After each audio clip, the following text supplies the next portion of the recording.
Hi guys, welcome back to the channel and welcome to this video. Today I want to share psychic insight on my Middle Eastern trip, which at this point is already a few months ago, but I think it's important just to share the impressions that I got and to go through a few questions that some people had in regards to certain areas, which area felt the most spiritual, which area felt the most dense, or just in general, what my insights were from an energetic standpoint. And that's why I'm making this video, because I have a travel series already, which I'll link below. It's the Middle Eastern trip 2023. I want to start off saying that I don't believe this is going to be the last trip I'm going to take to that area. I actually want to see way more countries around there. Turkey is definitely a huge one that's on my list. So is Saudi Arabia and a few others around there.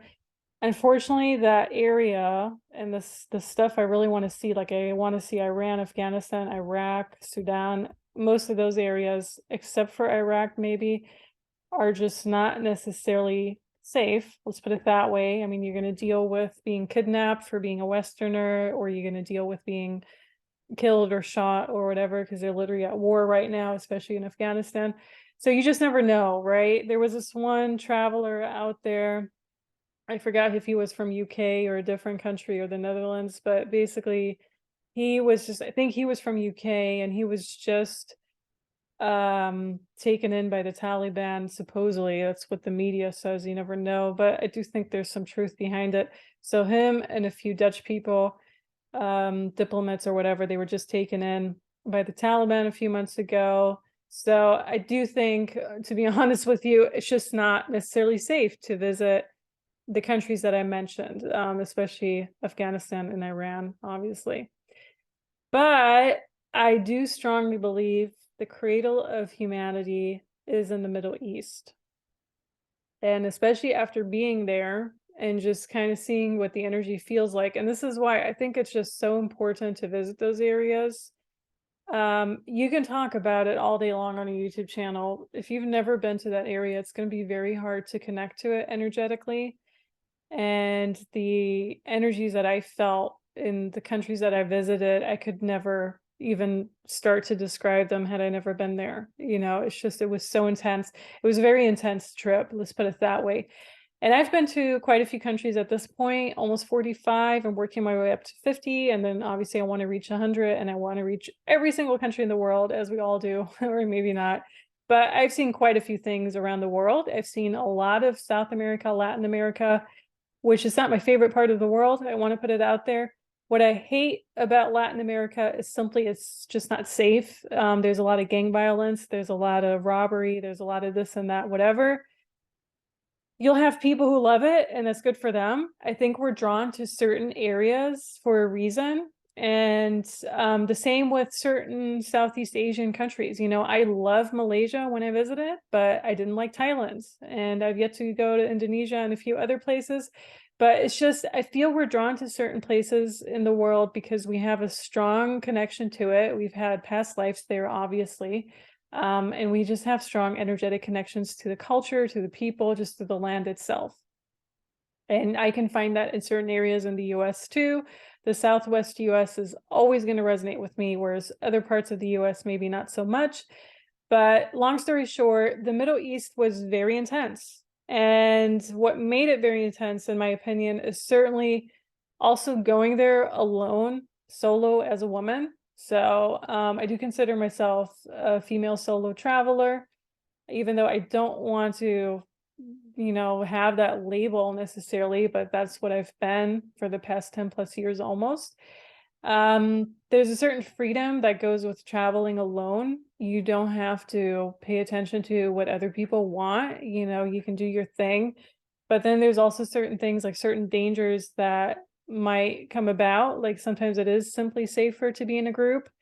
And in the Middle East itself, the only country where I felt a bit iffy about being alone as a woman definitely was Egypt. I hate to say it.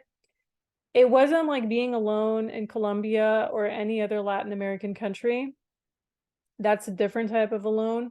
But what you had in Egypt was just simply the amount of harassment. And I'm not even talking about sexual harassment. Actually, on this entire trip, what I found very good was I did not encounter a single bit of catcalling. I did not encounter, the sexual harassment that you definitely see in other macho-oriented countries, because that's basically what they are. They're macho-oriented countries. There's still a huge imbalance between women and men, whether or not you want to see it that way or not. And where you have the catcalling to an extreme is definitely in Latin American countries, like in Mexico, Guatemala, all of those areas. Not in all of them, in Costa Rica, it wasn't really an issue, but you do have it in those type of countries. Whereas so far in the Middle East, I found it was okay. And I think it was okay because you don't really see Western women traveling alone necessarily in those areas, which is kind of gives you a lot of leeway to work with. Because if it's not so much of a sight that they see necessarily, they're too dumbfounded to really act on that. But then you also hear stories about, these two Westerner girls who were sexually harassed in the pyramids of Giza a few years ago. So I think a lot of it definitely has to do with luck, for the lack of a better word, and also being at the right time at the right location, because that's the only way I can describe my travel experiences so far everywhere I've been. You need a shitload of luck to go through the experiences that I've gone through so far. I mean, you're talking to a person who's basically gone through the slums in Mexico and nothing happened. You also talking to a person who could have been robbed at gunpoint somewhere in Colombia. It didn't happen. So I know I've been very lucky on a lot of my travels. Let's put it that way. And so for me, it's not surprising that I have a different type of experience that other people might experience, because I think there's a strong protection around me for whatever reason. I don't know where it's coming from or what it is, but I just had too many experiences in my life where I know this is not just something that comes out of nowhere. And so the impressions, starting off with Morocco, where I literally only spent one day, it's worth going back to. Morocco and Casablanca itself felt super light, like energetically. I don't know if it was because it was at the coast. Amazing light energy, like no real density, heaviness, whatever. There is some shadiness, of course. What I kind of hate, and this is why I know they're trying to put the US and other Westerner countries into the third world category over time. You do see the police presence everywhere. So you see them in front of these monuments where a lot of tourists go. This is the mosque in Casablanca. You just see them everywhere because it's just, these countries aren't safe necessarily, like other countries would be, like other Westerner countries like Scandinavia, all of those would be. And people talk about the US not being safe. It's true to a certain degree, but you have to go to a third world country to really see what's safe and what's not safe. And I'm going to disagree with every single one who keeps wanting to argue with, oh, but you just go to a bad neighborhood in New York or LA or Chicago.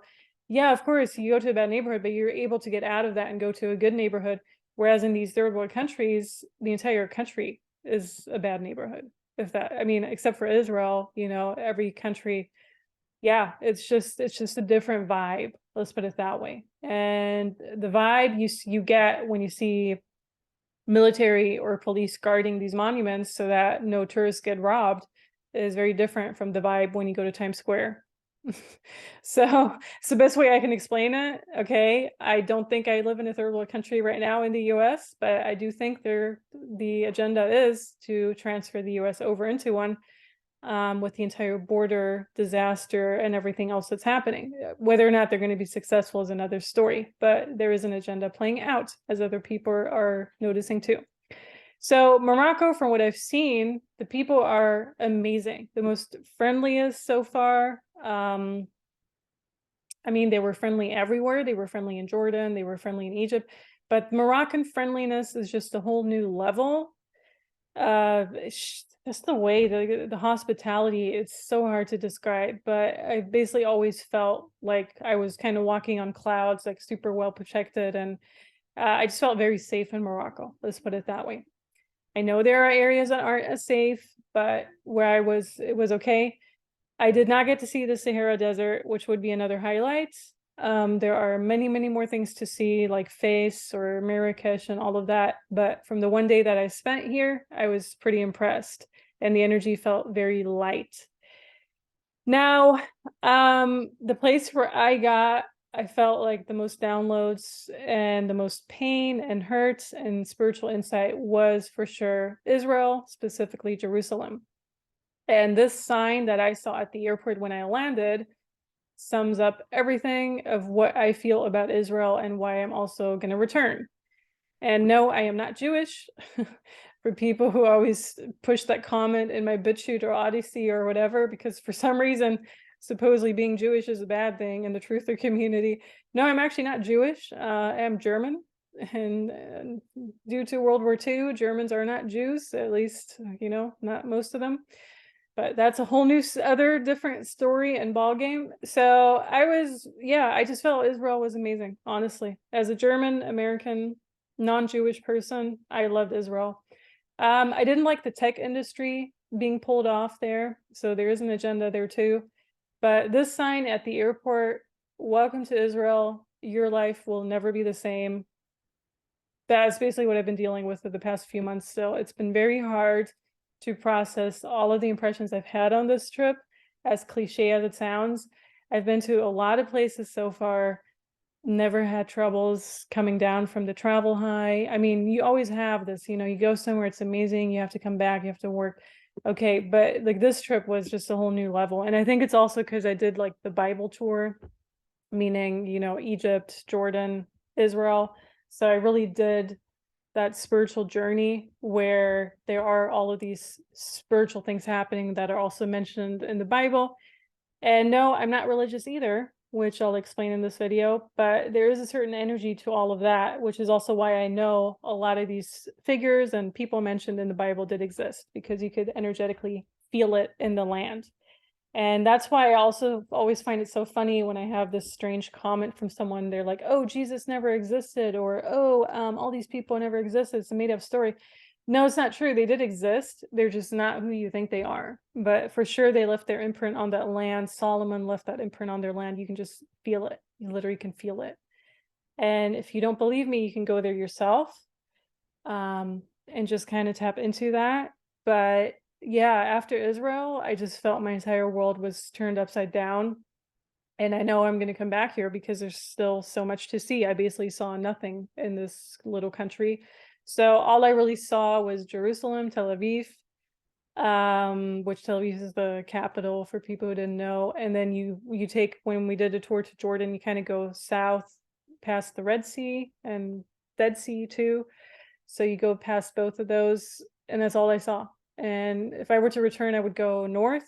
I would also go back to Jerusalem, Bethlehem, that area. And of course, I would want to swim in the Dead Sea, possibly also the Red Sea, which they're quite close to each other. But if I were to return for that, I would go during a time of year that's warmer, because when I was there in February, it was quite chilly and not really bathing weather, at least not for me. I know for some people they go whenever, but for me it needs to be a bit warm outside for me to do that. And so the most spiritual insight that I really got was in Jerusalem. I still want to have videos on the tomb locations of Jesus or Jeshua, and also the Garden of Gethsemane. Tel Aviv is interesting because the beach stretch, which is El Yafo or El Jafo. So El Yafo is the Arab version of it, and El Jafo is the Hebrew, if I'm not mistaken, or maybe it's switched around, I don't know. But it basically is the beach. There's the beach there, and the beach kind of reminded me of Bondi Beach in Australia, which was a weird flashback because I spent like 3 months there a few years ago. And Tel Aviv, in certain areas, like in El Yafo, it felt very light too, and you could definitely feel a little bit of energy there too. But then in other areas, which was closer to like the main bus terminal and the areas around there, it just kind of felt very shady as well. I know they consider Israel to be a first world country at this point, but I still think it's fully developing. It's not there yet. I'm not sure if I would call it a third world country, but I don't think it's necessarily the first world country that you see in Germany or in the US or other places. I don't think it's that rich of a country, in my opinion. And I'm not saying that to be derogative, but it's just there's a lot of stuff still being built up. You can see construction everywhere. It was extremely hard to get around in 2023 because of the roads just keeping under construction. And there's a tech boom that's happening there. So the entire tech industry is ruining the entire vibe of the city as well, similar to San Francisco and Seattle. And you see an agenda, they want to convert everything into AI. They're going to do it with the Holy Land as well, which is Israel, Tel Aviv. I don't think they'll do that in Jerusalem, but Tel Aviv is definitely a huge one because Tel Aviv is like the biggest port mentioned in all of these biblical stories. So it's interesting how they're converting that into like an AI portal or gateway. And El Yafo, from my understanding, is supposedly that port where Noah and was it Noah and the Ark? No, it was like Jonah and the whale, where Jonah and the whale happened. So I don't really have a huge connection to that story. I know other people may do. But I do feel, once again, we feel drawn to certain areas and staying in certain areas when we visit certain countries. And the only area I really felt drawn to was El Yafo or El Jafo in Tel Aviv. There are a lot of other beautiful areas out there. Tel Aviv in and of itself, so it had a lot of great food. Like the best food on my entire trip actually was in Tel Aviv. You could find everything. You could find Thai foods. You could find Middle Eastern food. Like you could find every single thing, pizza. But it definitely had the party culture to it, which I kind of hate because I'm not a part of it anymore. Like people just getting wasted and drunk and shit-faced the way they do here in New York. So, there's a huge connection between New York and Tel Aviv that a lot of Israelis from there go here and vice versa, and people visit back and forth. You definitely feel that in certain areas in Tel Aviv. And for me, the entire party culture was it was too much. I wasn't part of that, which I thought was very nice in Egypt, that it wasn't shoved in your face the way it is in Western countries. So the entire alcohol agenda and, oh, you need to drink and, get drunk. Like not drinking in Egypt it's just amazing because I don't drink no matter what, but actually not being forced to order a beer with your dinner the way it is in Mexico, for example. Like, oh yeah, do you want cerveza or do you want, alcohol? The way it is in pretty much every single country out there. It's nice to have that in the Middle East, to not being forced to justify yourself why you don't want an alcoholic beverage. Let's put it that way.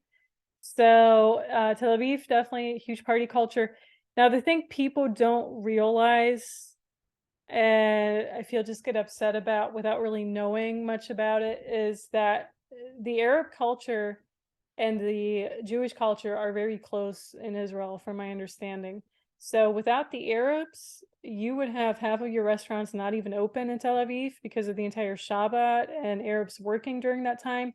Also, the entire buses that need to work when Jews aren't working and all of that stuff, like the entire background is kind of, yeah, it's all run by Arabs too. So obviously the country consists of Jewish people, but the entire Palestine conflict, I didn't feel much with the Palestine conflict. I did see the military in the streets in Jerusalem.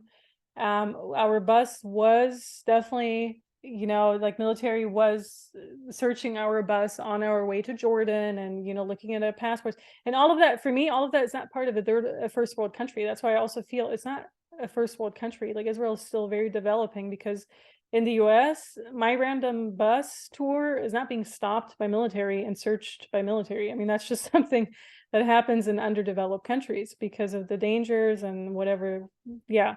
So, I mean, I'm sorry if I'm pissing people off here, but especially Israelis or whatever, but that's just my honest opinion. And so you definitely had that happening in Israel. From my understanding, people need to be in the military for at least 4 years or whatever to stay in their country. So it's a different culture, it's a different expectation. But it's definitely something when you see that shoved in your face, when you see military everywhere in the streets. Yeah, you have that in the US too, but not to the certain extent. It's just different. You know, it's just the danger is more imminent in your face in those type of countries. And so, other than that, I felt the Arabs and Jews were quite peaceful next to each other. I feel without the Jews, the Arabs couldn't run. Without the Arabs, the Jews could. It feels just a country that was built upon kind of working together.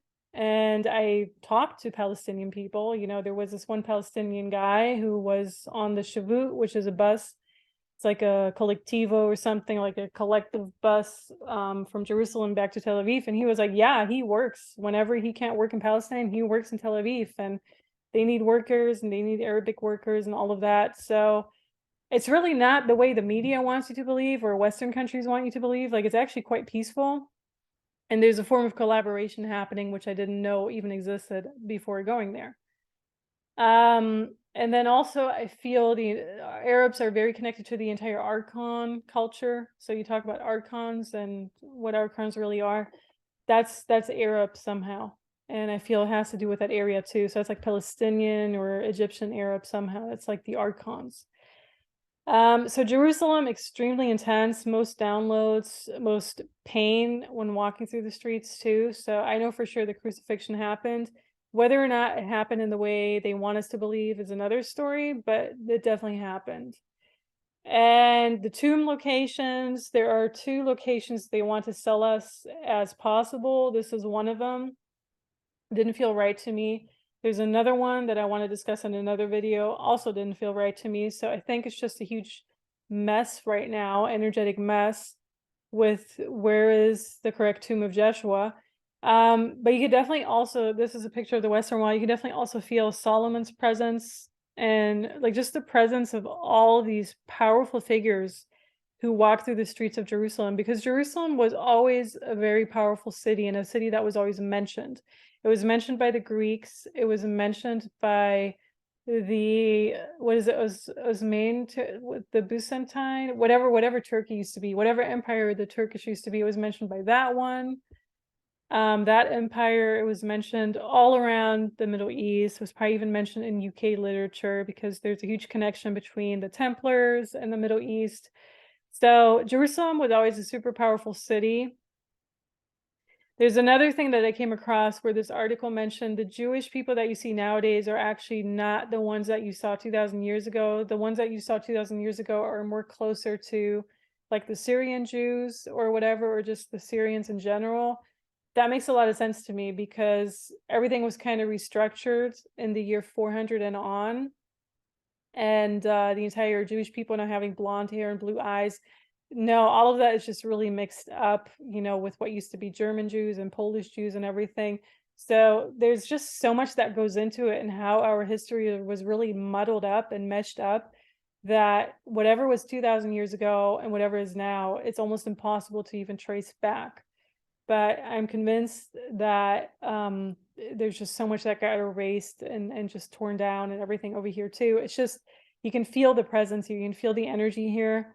And there's definitely a lot of things that happened in the city energetically. So it's just filled with so much history. And for me personally, I'm already planning a trip back, and I already know I'm going to go back at one point in the near future. It might not be for everyone. I understand that too. And I feel you also need to be at a certain point in your life. Like, had I done this trip 10 years earlier, I probably would have not gotten the same out of it than I did now. So I think the more we develop, the more we're drawn to certain areas that spiritually just mean more to us personally. Okay, and so let me look at my notes real quick. I feel that was everything I kind of wanted to say about Israel and Jerusalem so far. There's always more to say, obviously. So what area was the most intense or interesting? Jerusalem. That's also where I got the most psychic insight. Now we're moving over to Jordan. Petra was amazing. Petra means the rock. This is Wadi Rum. Wadi Rum is a desert. It was on our way to Petra, and we stayed here for a night. It was with a tour I took. Yeah, it was cool. It was nice. They had a few movies here, like the Martian and the Transformers, I think, were filmed here. There were a few filmed here. Same with Iceland too. It's nice, you know, it's a beautiful landscape. Kind of definitely reminds you of like the biblical stories of them going through the desert and getting lost in that area because it's all the same, you know, Mount Sinai, Egypt, all of this is in the same area. So you can definitely envision it somehow. Petra was pretty cool, but one day was enough for me. I would go back again for sure with someone maybe, just to show them. But I mean, it's good to see it. It's just I felt it's a world wonder. You need to see it. Energetically, it felt very light. So my one friend asked me if it felt very dense and heavy because of the red rocks. I'm like, no, it actually felt very light. Another thing I wanted to mention is the entire red rock formation in Wadi Rum. You don't see it in this picture, but they had canyons like they do in the southwest of America and possibly also Namibia. So certain areas in the world just keep looking same over and over again. You know, I mean, they say Namibia looks like Arizona, Grand Canyon, or like Antelope Canyon, all of that looks the same as Namibia. Yeah. So I was reminded here in Jordan that certain canyons here look very similar to the southwest of the US again. It's all the same, you know, it's all they're kind of recycling the same scenery over and over again is what I got out of that. And Petra was pretty cool. I don't think Petra exists anywhere else. So Petra means the rock. And I do feel it's like a holy mountain. Around this area was where Moses and his brother Aaron and all of those other men walked through the desert for like 40 years, by the way. And this is something you're being told on a tour. So even whether or not you're religious or Christian or Muslim or whatever, the tour guides just tell you this. You know, this is just something that's part of their tour guide agenda. It's just part of their history.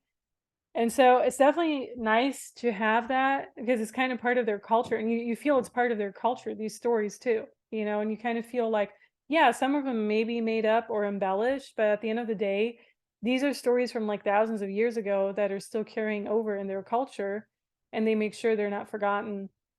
And so another thing was that Aaron, who's the brother of Moses, who's mentioned both in the Bible and other scriptures, Moses wasn't able to talk properly, so people would understand him. So Aaron, his brother, had to translate for him. And that's something I personally completely forgot about or never even heard about. And so it was interesting to hear this story from the tour guide, you know, who basically wasn't even really a believer in anything, but he just told us that. And Petra means the rock, which is the holy rock, the holy mountain. Now, one of the disciples was also called Peter, which is, you know, Petra, Peter, same word, basically. Okay, now we're going back to Egypt. So Egypt, honestly, insight-wise, Egypt was not my favorite. I really just always felt drawn going back to Jerusalem. But I do feel there's a strong connection between Egypt and what's now Israel and Jordan and that entire area. Saudi Arabia too, by the way. So it just keeps evolving around the same stuff. You know, it all used to be the same area and you can feel it too. Now they're divided upon 4 different countries, but it all used to be the same area.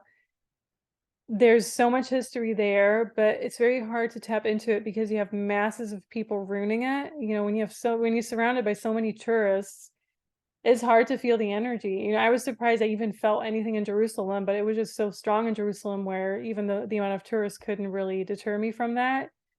Um, yeah, so for me, the pyramids of Giza, yeah, they're cool to see. It's just that's it. You know, I got more in Luxor. I didn't feel Giza was what they're telling us it is. I think it's probably like Stonehenge made afterwards somehow again.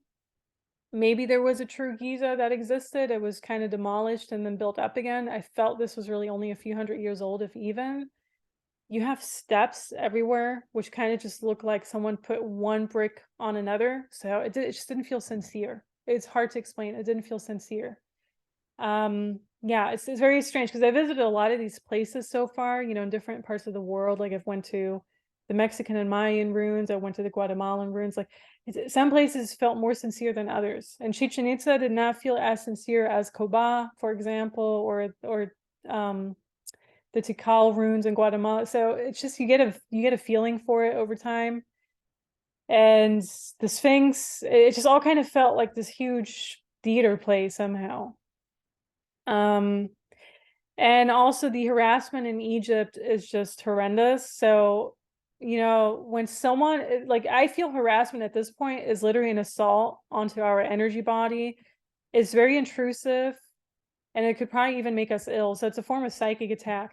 I'm not talking about sexual harassment, but just randomly always being, you know, harassed by vendors being like, hey, buy this, buy that, buy whatever. I have a sick son. I need this. I need hospital money. I need this. You're rich. You're white. You're from a Western country.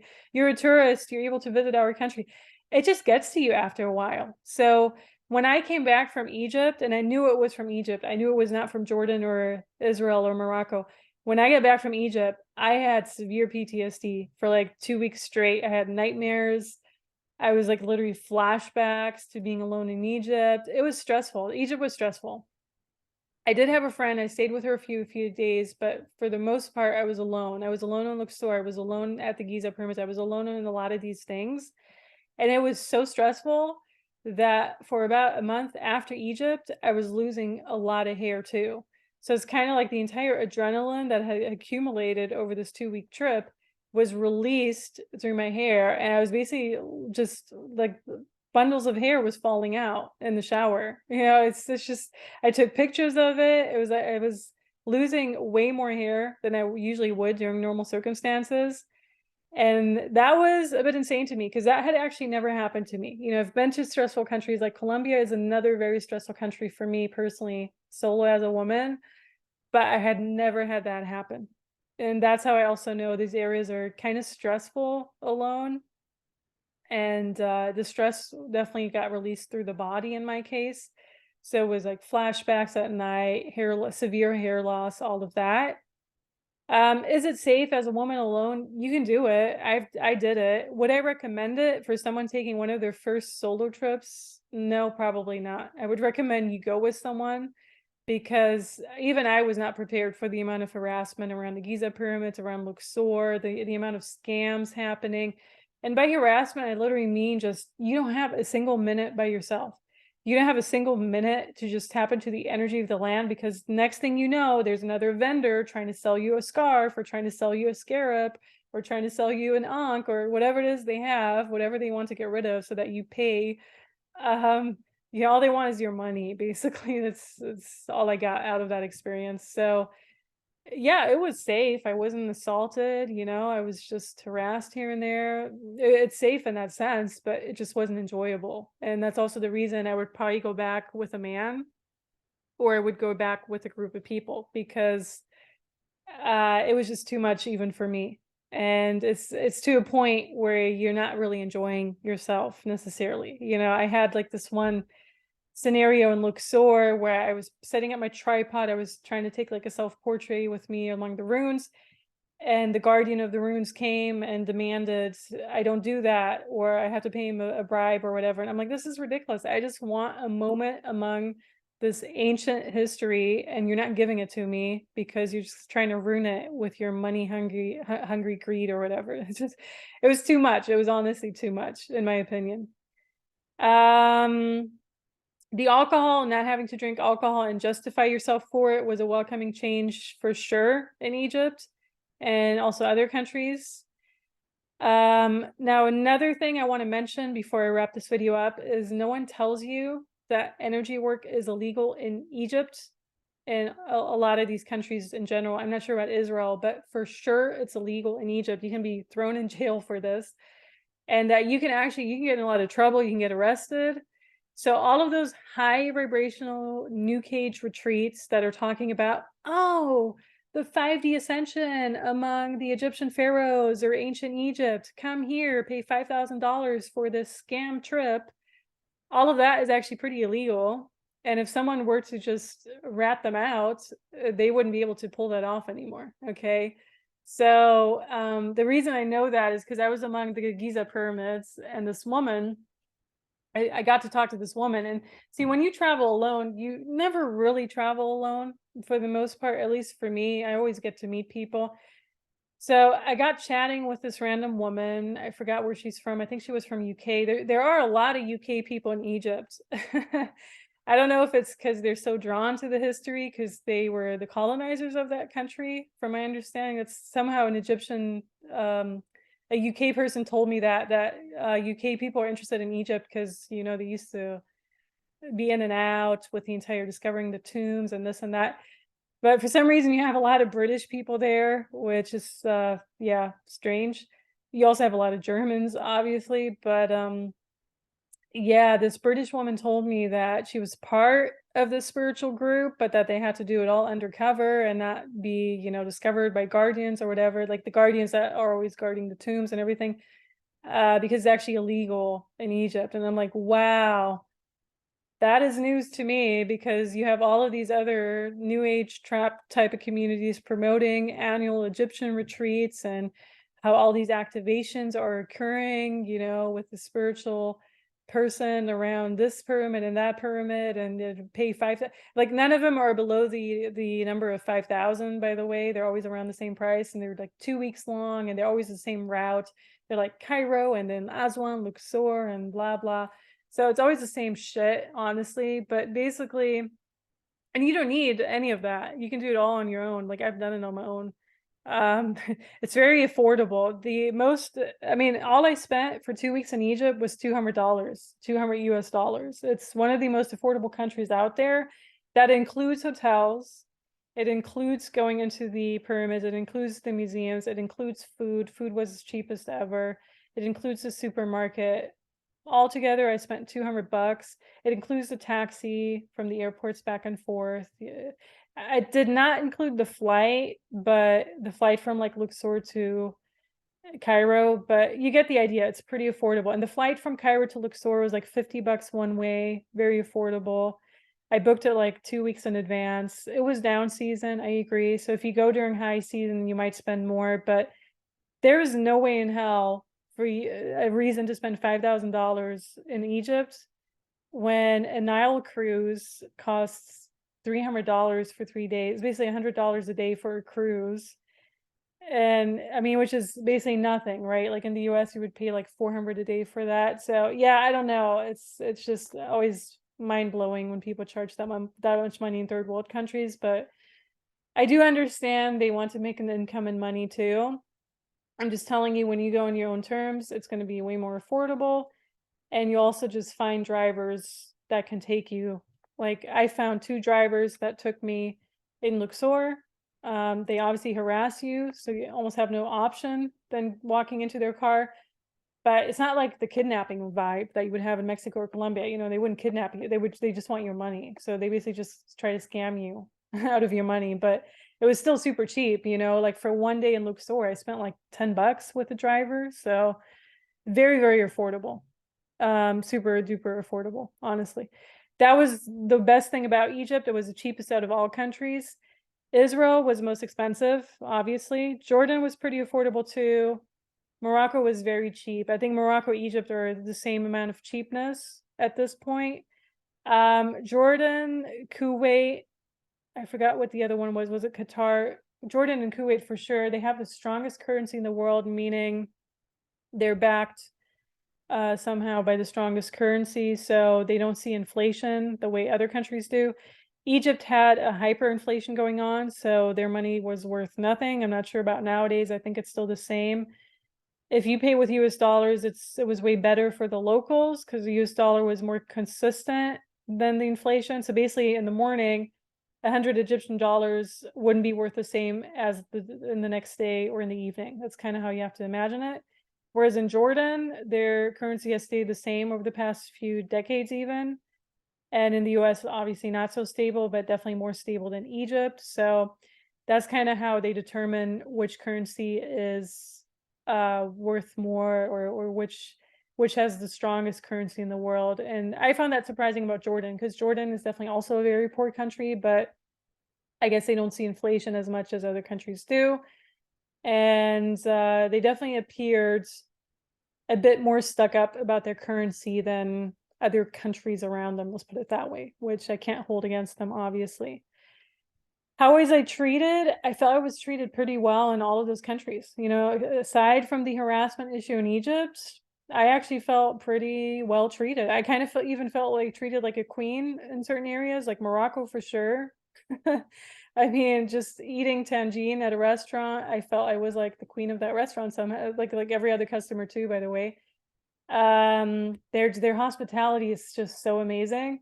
In Egypt, I also felt like I was some rich white Westerner person as treated like a queen, but I definitely felt they were just after your money. So I mean, it's a different vibe. You know, if you're okay with that, you're gonna be good. But for me, it just got annoying after a week. So it's just how it is. Yeah. And also when I came back to New York City, which is the largest city in America or North America, um, aside from Mexico City, but you know what I mean. Actually, New York City felt empty after the Middle East, which was mind blowing to me because usually New York City always feels hectic and overwhelming when I come back from a trip, but New York City felt empty.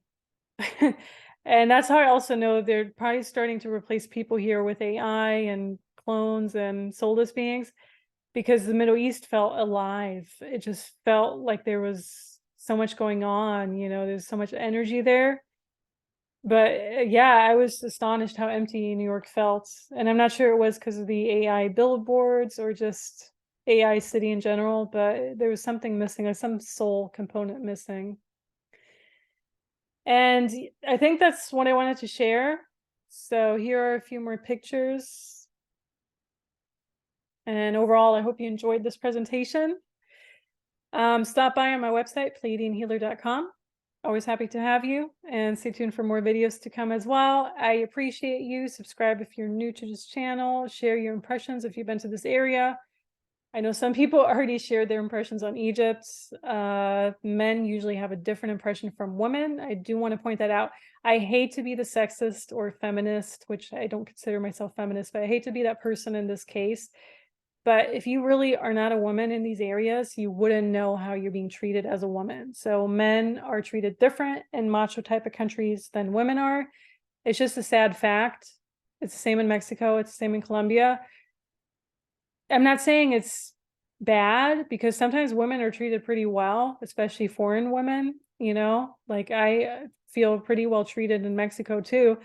But you just see the interactions that they have with men as opposed to women. It's just different.